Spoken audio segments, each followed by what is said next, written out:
Hey there guys, how you doing? This is Joe and today I'm back with the Talos Principle for more exploits in World 7 Area B. And we're going to start off in a fan across forever, and yeah, this is actually a pretty cool puzzle to try and skip. A few ways that you can do it really.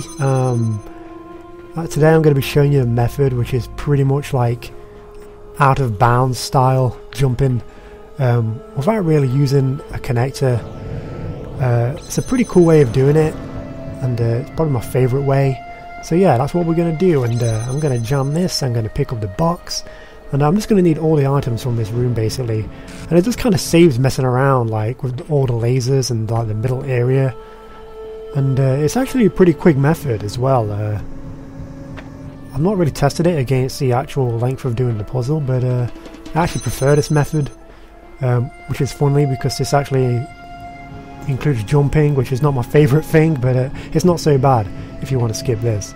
But yeah, I need to put the box on there, both boxes in fact, and I'm going to get the jammer, and this is actually the way I'm going to be doing this. I want to stand right on the edge here and jam it, just so that's leading off like that, as far as you can take it.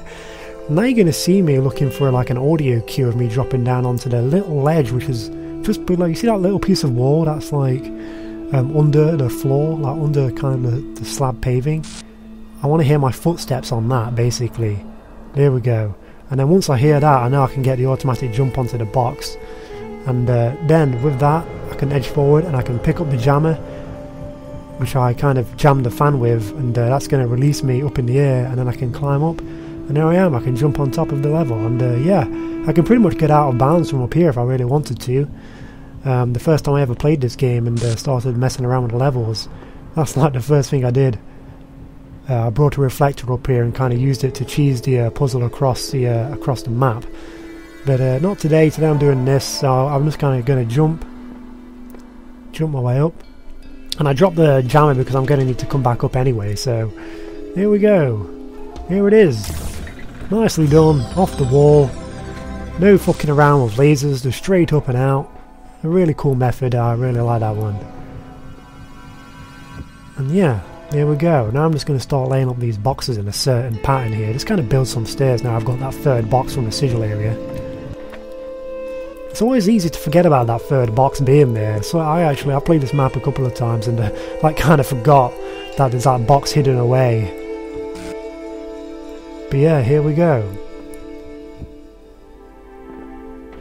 It's kind of interesting because you need the box to get the star, and it's it feels like the developers kind of gave you two puzzles in this map to get boxes out of, like whichever one you wanted to do it on. So you can get quite a lot of boxes out of the puzzles in this in Area 7, in B7. So that's pretty much going to be the basis of us cheesing our way through all of the puzzles and skipping them. But yeah, that's the first step. I need to get the jammer out. That's going to come in handy, and you can actually leave the jammer on the roof up there, and you can kind of jam the puzzle across the way. You can actually jam a lot from kind of the like the roofing here and the pillars that I'm kind of jumping onto right now, if you really want to. But I'm not going to do that. I'd rather get the boxes out, and I'm going to use the jammer outside of the puzzle room to kind of manipulate certain things, and you'll see what I mean when I do it. But yeah, here we go, one box out, and that's all I need. So basically I've got the one box out, and now I can head over to a big lump of mine, and I'm going to get a few more boxes out. So let's head in and do it. So here we go. I'm not actually going to skip this puzzle just yet. I'm actually just going to use this room to get the boxes out. My aim is to get 3 boxes out into the open. So I'm using 2 from this room and then 1 from a fan across forever, which was just in. So that's 1 box. And it would be awesome if I could not run off the edge there. But yeah, there's a sigil in the distance taunting us, but don't worry, we'll get it. And we'll skip our way to it. It's probably quicker to do the puzzle, but you know, with a lot of these skips, it's not. I don't really do it for speed, it's more for the challenge and more for the fun of it.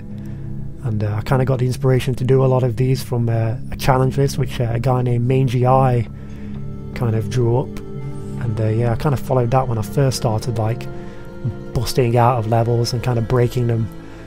But yeah, there we go. I got both boxes out, and yeah, it's now kind of deciding which one to bust, like which one to break first. I don't even know where to go, so I guess we'll go over to bouncing side by side and get this sigil first. And the good thing about this room is that it's got a star in as well. And the method I'm doing now, you can actually use to get the star if you wanted to, with a bit of jumping.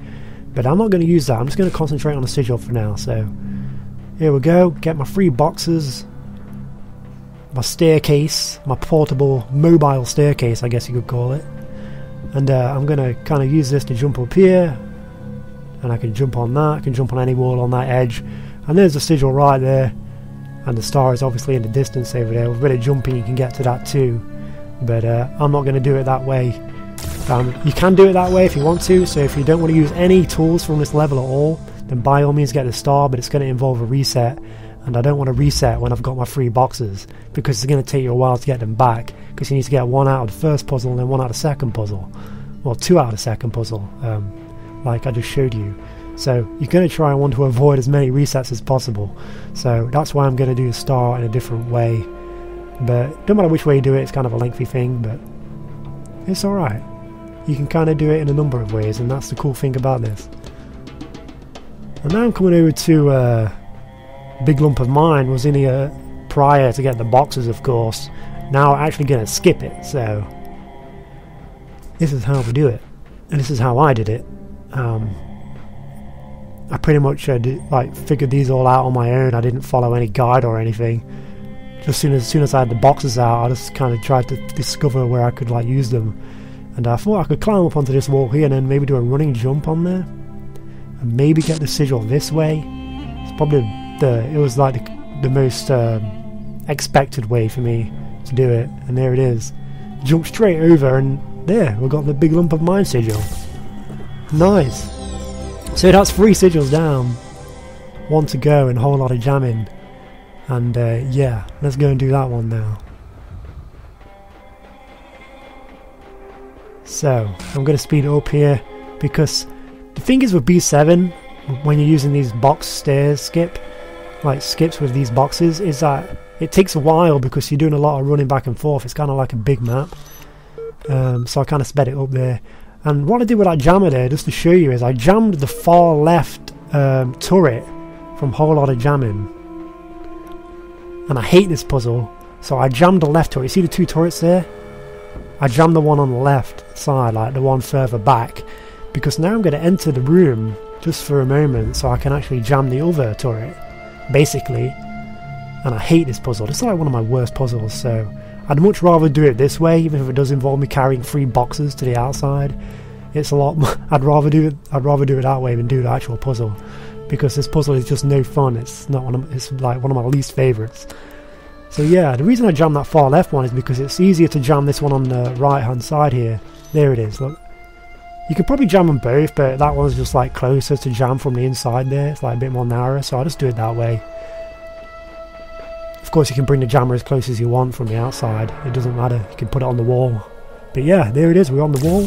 We can drop down and get the sigil. And that's how I do that one. But there's actually an alternate method which someone in my Twitch stream actually showed me when I was playing this game. And I can't remember his name, unfortunately, so I apologise to that guy. His name was like Hasney, had a H and a 4 in there. But yeah, he kind of showed me a video of him doing it this way, and it's kind of just do the puzzle normally, but you can do it with 2 jammers and not 3, so you can kind of skip one of the jammers in the puzzle and save yourself like messing around getting it. And what you have to do is you kind of have to manipulate like the proximity detection of jammers here. And I'm going to try and place this down on the side without the turrets firing at me. And here it is, you can see it worked because the jammer kind of flipped in the wrong direction. It's now facing the outside. So I kind of edged my way in and did it that way. And now I just need to come in and jam that turret. And then if I edge in again, I can pick up this turret from this side. And there we go. I basically got 2 jammers into the end there. And yeah, I can pretty much get a sigil if it was there, but obviously we just got it before. So that's a pretty cool skip.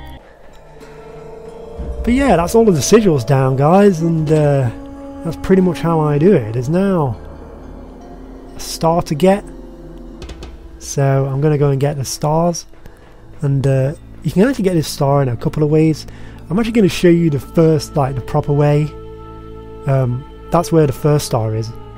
So I actually the first time I ever cheesed the star from bouncing side by side, I brought the jammer up here with me. And from up here you can actually see the star door, and you can jam it from there. You could also jam it from, you don't have to bring the jammer up there. Because I've got the 3 boxes in the world, I could have just jammed it on like the wall or something. But I had to go and get the other star anyway, so I thought I'd show you the first time I ever the first method I ever used to get this. And then I just use one reflector there, and I can get the star that way. And of course, like I said earlier, you can just jump your way to this star. You don't even need to use a jammer or reflectors or anything.